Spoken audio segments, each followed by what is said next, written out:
કે કલ્પના કરો સ્ત્રી વગર. કલ્પના અમે તો શું સ્ત્રી વગર કરીએ, મહાદેવ નહોતા કરી શકે, ખબર પડી ને કે વયા ગયા ત્યાં તાંડવ શરૂ કરી દીધું હતું. એટલે માણસની કલ્પના તો વાત જ રહેવા દો. એ જો ઘડીક વખત ન રહી શકતા હોય તો આ બધા તમે જો બેનો બોલે નહીં ને તો ભાઈઓને સૌથી વધુ તકલીફ થાય. બેનો બોલે તોય તકલીફ ભાઈઓને થાય ને બેનો ન બોલે ને તોય ભાઈઓને તકલીફ થાય. તમે આજે પ્રયોગ તરીકે કાલ આવતીકાલે કરજો કે ભાઈ ઘરે આવે ને તો તમે શાંતિથી પાણી આપજો ને એક પણ પ્રકારના પૂછતાછ ન કરતા. તમારા પતિ 3 વખત પોતાના તમારા સંતાનને, એ બાળક છે રડે, બાળકના પપ્પા રડતા હોય તો ઓલી બાજુ જાઓ તો શું કામ કરો છો? એની માટે આ કામનું નથી. આ બાજુ ધ્યાન રાખો. તો વાત હું એ કરતી હતી કે તમે નહીં બોલો ને જે દિવસે ઘરે જઈને, તે દિવસે એ 3 વખત ઘૂમ રૂમમાં આમથી આમ આટા મારી આવશે અને દીકરાને સંતાનને પૂછે કેમ કઈ થયું છે, મમ્મી બોલતા કેમ નથી? તરત એ મૂંઝવણ. કારણ કે હજી સુધી પુરુષ છે ને એ જગતમાં બધું સહન કરી શકે, પણ સ્ત્રીનું મૌન સહન કરી શકે એટલો શક્તિશાળી હજી પુરુષ નથી થયો. અને મૂંઝારો થવા માંડે કે આ બોલતી કેમ નથી? કારણ કે એના બોલ ન બોલે તો ધરતીકંપ આવી જ જાય. બોલો તો આવ્યો તો ને, આ તો ખરેખર રોજે રોજ આવે. અઘરું છે. અને અહીંયા બેઠેલા દરેક સ્ત્રી અને ભાઈએ ક્યારેક ને ક્યારેક તો જાણે અજાણે એક વાક્ય બોલ્યું હશે કે આ સ્ત્રીએ તમારી જિંદગી બગાડી નાખી. ગુસ્સામાં બોલ્યું, પ્રેમથી બોલ્યું, વટથી બોલ્યું. તેવા દરેક ભાઈઓને 2 હાથ જોડી અને વંદન કરીને મારે એક વાત કહેવી છે કે જો તમે એવું માનતા હો કે આ સ્ત્રીઓએ તમારી જિંદગી બગાડી નાખી છે, તો મારે તમને કહેવું છે કે તમારા ઘરના 25 કિલો ચોખા 1.5 કિલો એરોડિયુંમાં દઈ અને અમે 2.5 વર્ષ સુધી તમારા ચોખા નો બગડવા દેતા હોઈએ તો એ સ્ત્રી તમારી જિંદગી બગડવા દે એમ તમે કયો છો? તમારા ઘરની રકેબી તૂટે ને તો ચીસ અમારામાંથી નીકળે કે આના પરસેવાની કમાણીની છે ને એટલે રાડ નીકળે. તો આપણે કહે પણ હું રાડું નાખસ, આ રકેબી તૂટી ગઈ એમાં. અહીંયા હવે ભરત છે ને, આ બધી બાઓ ને માવડીઓને પૂછજો કે પેલા ભરત ધરવા માટે તમને સારું કાપડ નહોતું અપાવાતું. જે લીરા હોય, ચોડાઈ ગયેલું હોય, ફાટી ગયેલું હોય, ફેંકી દેવાનું હોય ને ઈ કાપડ તમને આપે અને એમાંથી તમારે ભાત પાડવાની, એક સરખા લીટામાંથી સુંદર દેખાડ્યું. સાહેબ આ એ સ્ત્રીઓ છે કે તમારા ઘરના ફાટેલા કપડાઓમાંથી તમારા બધાના વાસ્તી સરસ મજાના તમારા આંગણા રૂડા લાગે ને એવા ભરતકામ કરીને દેખાડ્યું હોય, ફાટેલાને સાજા કરી નાખે, એ આ બધી માતાજીઓ છે. અને સાવ સાદી વાત છે સાહેબ, મેં તો અનેકો નેકવાર સ્ટેજ ઉપરથી કીધું છે અને જવાબદારી સાથે કહું છું, જે દિવસે તમારી ઉમરાવાળી રાજી ને તે દી તમારી ડુંગરાવાળી રાજી. બાકી ભૂલી જાઓ, ભૂલી જાઓ. માગો તો ઉપરવાળા આગળ માગજો, અનહદ માગજો, માગવું જ જોઈએ. હું તો એમ જ કહું છું કે બધા એમ કે ભગવાન આગળ મગાય જ નહીં, હું તો એમ કહું ભગવાન આગળ જ મગાય. 2 હાથ વાળા આગળ માગ્યું છે ને તો 10 જણને કે, 1000 હાથ વાળા આગળ માગો ને તો કોઈ દી કોઈને કહેવા નહીં આવે કાણે મારી આગળ માગ્યું તું. માગો જ, જે જોતું હોય માગો, અઢળક માગો. કારણ કે તમારી આગળ હશે તો તમે આવી કથાઓ કરી શકશો, મંડપો કરી શકો, બેન દીકરીઓને હાંચવી શકશો, પણ સાથે સાથે ભગવાનને એટલું માગો કે ભગવાનને એટલું દે કે હું જગત આખાના ટાણા સાચવી શકું. બેન દીકરી મારા ઘરેથી આવે તો હસતી હસતી પાસી જાય અને મારા ઘરની પુત્ર વધુ હસતી હસતી રસોડામાં જાય. હસતી હસતી સ્ત્રી રસોડામાં ક્યારે જાય કે તમે એને હાંચવતા હોય ને તો, બાકી તમે ચાનું મૂકવાનું કહો તેમ થાય કે આ ચા ને એવી બાળી દેવીશ ને કે આ માગે નહીં બીજી વાર ચા. હસતી હસતી ક્યારે જાય પુત્ર વધુ? કે તમે એવું સન્માન આપ્યું હોય ત્યારે. અને અહીંયા નવી યુવાન ભાઈઓ છે, સોશિયલ મીડિયા ઉપર આપણે જેટલા સારા હોઈએ ને એટલું જે દિવસે આપણે ઘરમાં સારા રહેવા માંડીએ ને તે દી થોડુંક હોખે ડખે બધું સરભર થાય.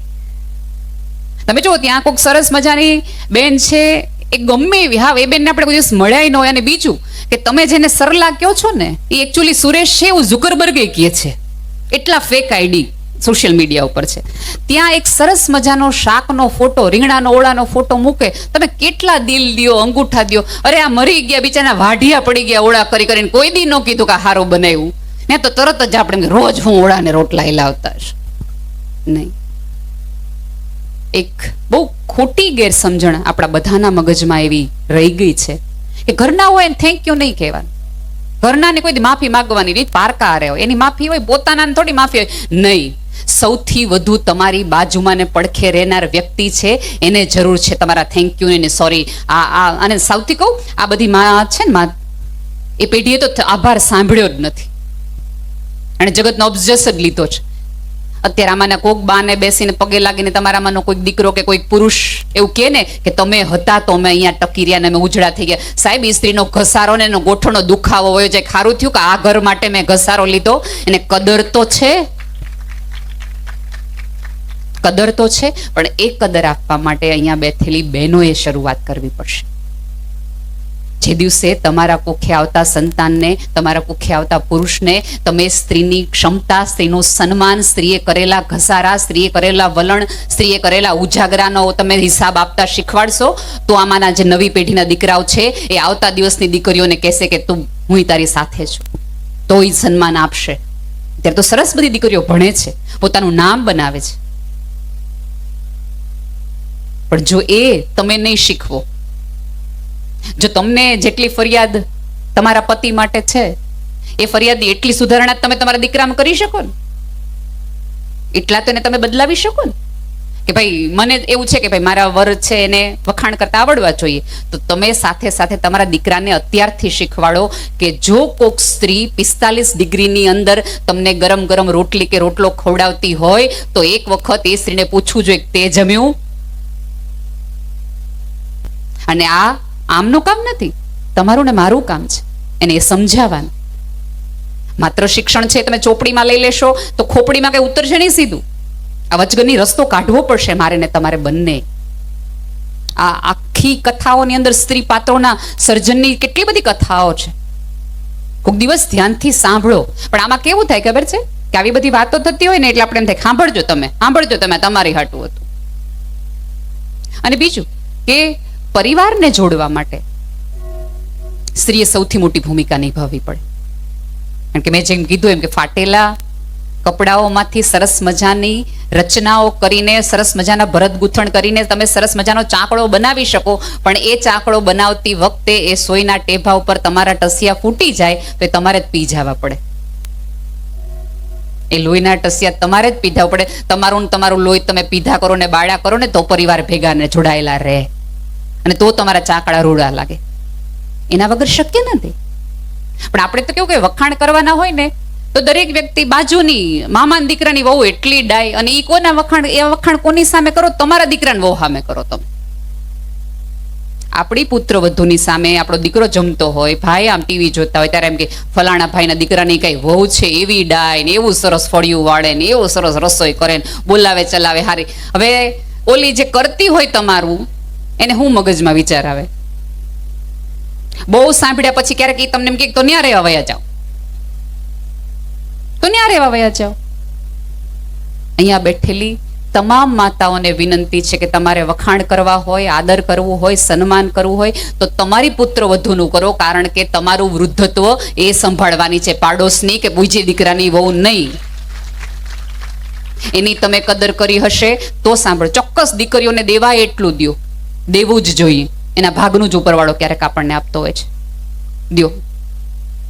પણ દીકરી જ્યારે આવે ત્યારે આપણે સારું સારું દેતા જઈને પછી આપણે એમ એક વાક્ય બોલતા રહે, અમારા જીવતા તાર જે જોતો હોય ને તો અહીંથી લઈ જા. પછી હવે ક્યારેક એવું બને કે તમારી દીકરાની વહુ અને તમારી દીકરી બે એક જ ઉંમરની હોય, બેયને તમારું એક જ ઘરેણું ગમતું હોય, ત્યારે આપણે શું કરીએ? દીકરીને આપી દઈએ, ઓલીને ખાસ કહેવા માટે કે તું નથી. પછી આપણને કંઈક થાય ને તો એના મોઢામાંથી નીકળી જાય, જેને દીધું છે ને કયો આવે તમારી મદદ કરવા માટે.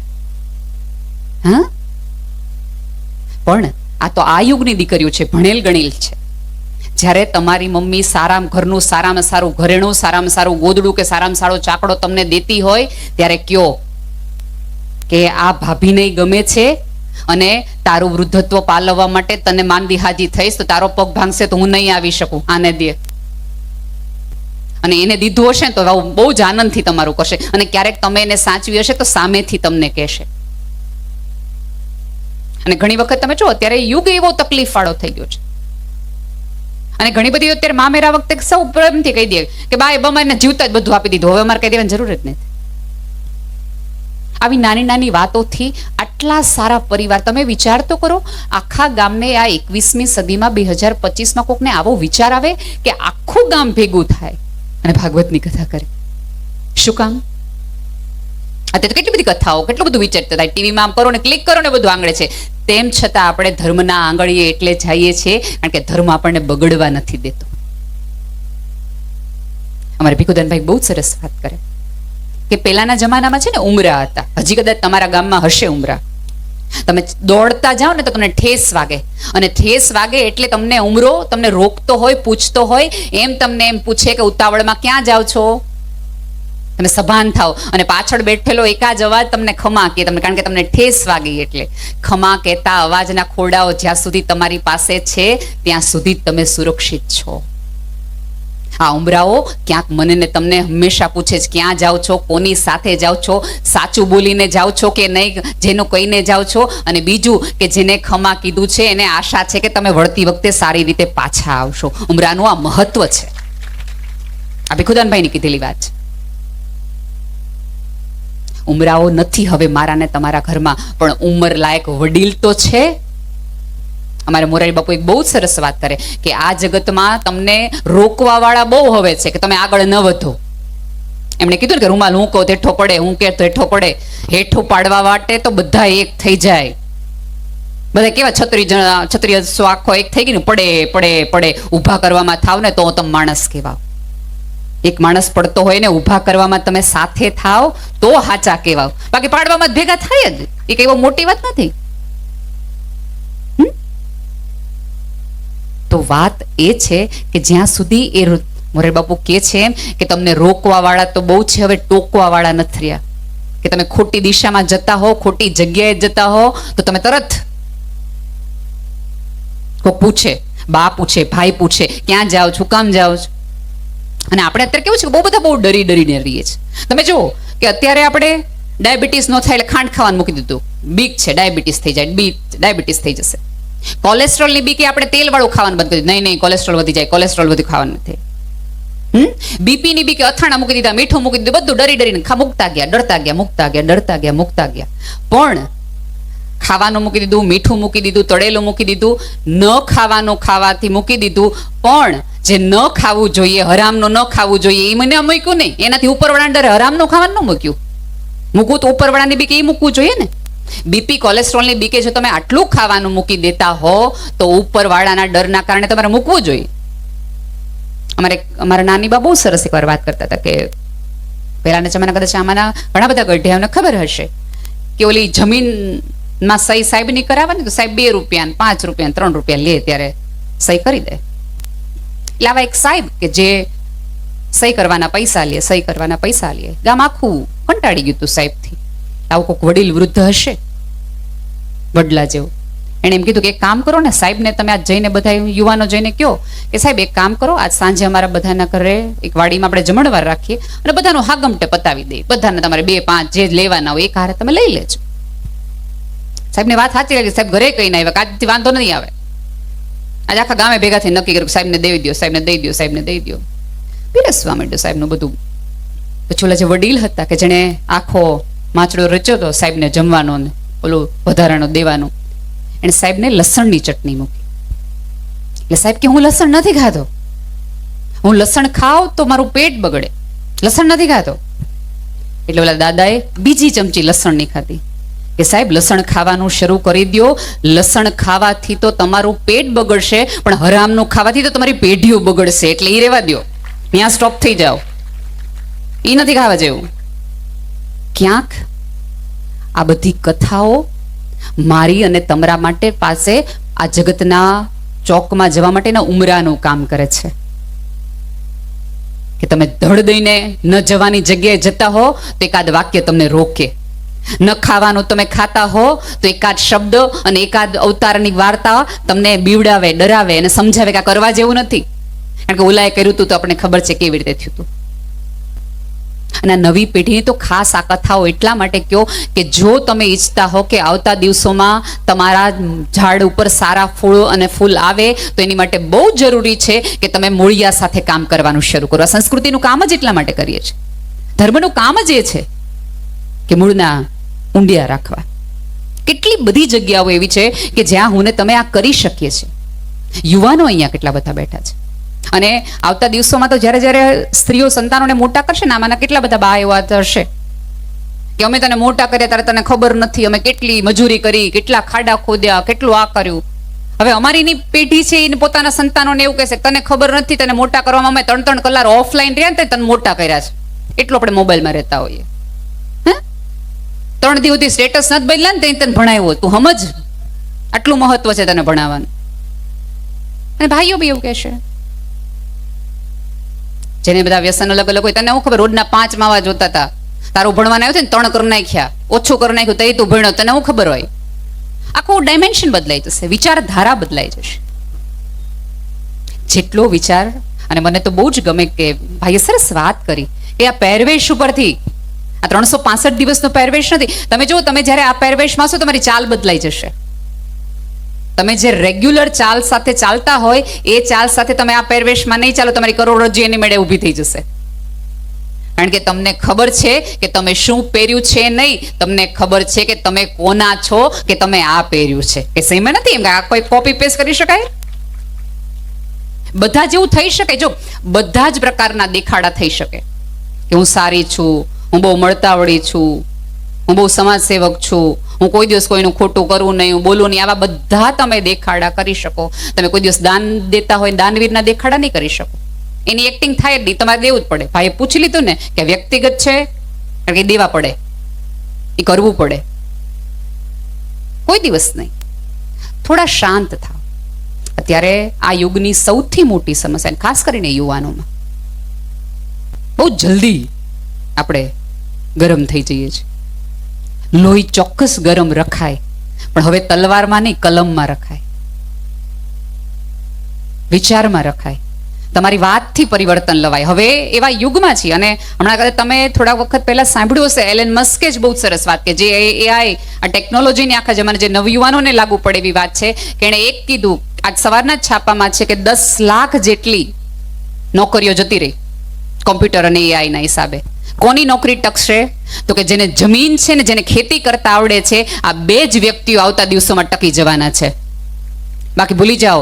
આપણે જો ખેતરો વેચી વેચીને આપણે ગાડી પાછળ ગામનું નામ લખાવી દેવાનું હોય તો એ ગાડી જ્યારે જશે એને ગામે વયું જશે.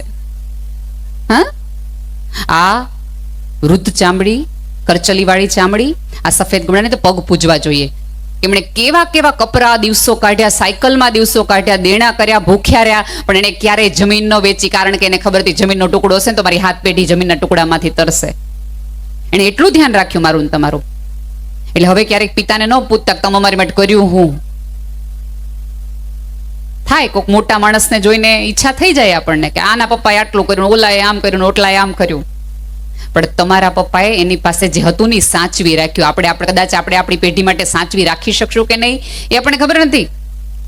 આટલો મોટો કે જે ટેકનોલોજી સાથે જોડાયેલો માણસ, વિશ્વનો સૌથી પૈસાદારમાં પૈસાદાર માણસ જો એમ કહેતો હોય કે જેની પાસે જમીન છે ને જેને ખેતી કરતા આવડે છે એના જ આવતા દિવસે, કારણ કે બધું જ કામ રોબોટ કરી શકશે, કોમ્પ્યુટર કરશે, પણ આ કામ તો તમારે માણસે જ કરવું પડશે.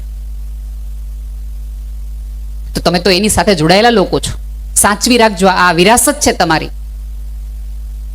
જેમ ધર્મ સંસ્કાર એ છે એમ તમે જે પાયામાં જે જમીન સાથે છો એ જમીન સાથે સંપર્ક રાખજો. અને 100% કહું છું કે અહીંયા બેઠેલી નવી પેઢીને થોડી કામ કરવામાં રાખજો. આ આવડું મોટું આયોજન છે, કેટલા બધા લોકો આમાં જોડાણા હશે. હું તો બહુ અંગત રીતે માનું છું કે અહીંયા બેઠેલી તમામ વ્યક્તિઓએ વ્યક્તિગત રીતે એક જવાબદારી લેવી જોઈએ. એક જવાબદારી. પણ આપણે તો હું જમણવારમાં એટલી ગળદી થતી હતી રોજે રોજ, પછી હું તો તેથી જમી જ નહીં. આવું બોલવું બહુ જ સહેલું છે, ખબર નહીં.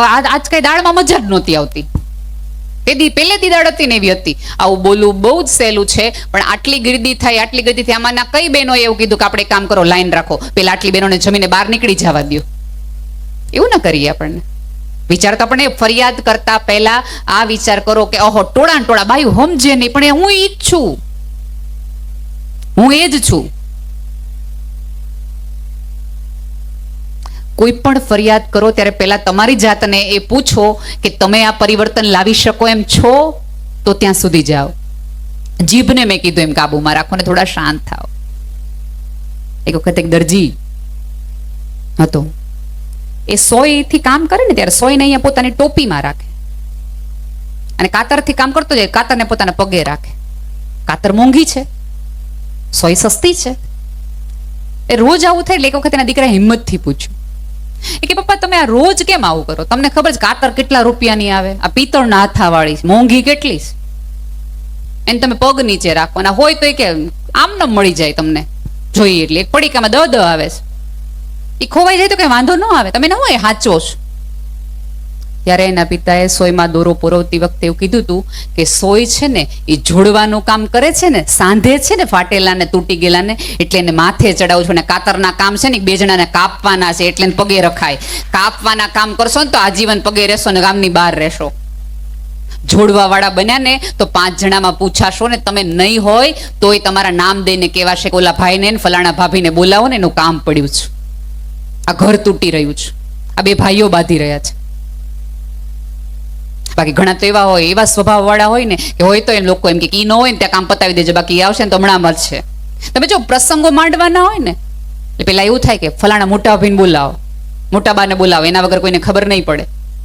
અને ઘણા ફૈબા એવા હોય કે ઈ આવે ને પેલા બધું બનાવી નાખો, નહીં તો બહુ તકલીફ પડશે કવર કરવામાં. પૂછો તમારી જાતને તમારે કઈ યાદીમાં જવું છે, જોડવા વાળાની યાદીમાં, કાતરોની યાદીમાં કે ઓલી સોય વાળાની યાદીમાં. અને થોડાક ધીમા ખમો. નવી પેઢી છે કદાચ તમને નહીં સાંભળે, કારણ કે બધું કારણ માગશે. અને નવી પેઢીને મારે થોડું કહેવું છે કે આ ધર્મની બધી વાતો સાંભળો ને ત્યારે થોડુંક સમજજો કે જે વિજ્ઞાનને તમે આટલું બધું વધાવો છો, વધાવા જેવું જ છે. વૈજ્ઞાનિકોએ એવું કામ કર્યું છે કે 100% પણ એવું નહોતું કે આ બધું કંઈ આપણી પાસે નહોતું. આમાંના કેટલી પેઢી હજી છે એ મીઠાથી દાંત ઘસે છે, કેટલા બધા આમાંના લોકો હજી કદાચ હશે બા. હવે ઓલી આલિયા ભટ્ટ આવીને આપણને સરસ એમ કે ક્યાં આપકી પેસ્ટ મેં નમક હે, લઈ આવીએ. અમારી પાસે તો હતું જ તે, તમે કઢ્યું. તમને ખબર હશે કે આ વખતે છાપામાં કદાચ નવી પેઢીએ વાંચ્યું હશે, અને જે લોકો IAS IPS ની તૈયારી કરતા હશે એને પ્રશ્ન આવશે કે વિજ્ઞાનનું જેને નોબેલ પ્રાઇઝ મળ્યું છે એ માણસે કેન્સરની રસી શોધી એટલા માટે એને નોબેલ પ્રાઇઝ મળ્યું છે. એના એક કારણની અંદર એણે એવું કીધું છે કે મહિનામાં 2 વખત તમે નિર્જળા ઉપવાસ કરો ને પેટ ખાલી રાખો તો તમને કેન્સર થવાની શક્યતાઓ ઘણી ઓછી છે. તો આપણી આ વ્યાસપીઠે આપણને 2 વખત કીધું કે 11 છે નિર્જળા કરવી જોઈએ, 11ના દિવસે ફળાહાર કરવો જોઈએ. એ તો હતું. અત્યારે આપણે એને નોબેલ પ્રાઇઝ આપીએ છીએ. આપણા ઋષિ મુનિઓએ આપણને કહીને જ અહીં સુધી મોકલ્યા છે. પણ આપણા બધાની તકલીફ એ છે કે ખોલીએ નહીં, જોઈએ નહીં. ધર્મગ્રંથો પૂજવા માટે નથી, જીવવા માટે છે. આપણી તકલીફ એ છે કે પૂજા કરીએ, વંદન કરીએ એટલે એનો અર્થ એવો નથી કે ખોલવાના નહીં. ખોલશો તો ખાલી થતા બચશો, તો ઊંધી ભરાશો પણ ખરા.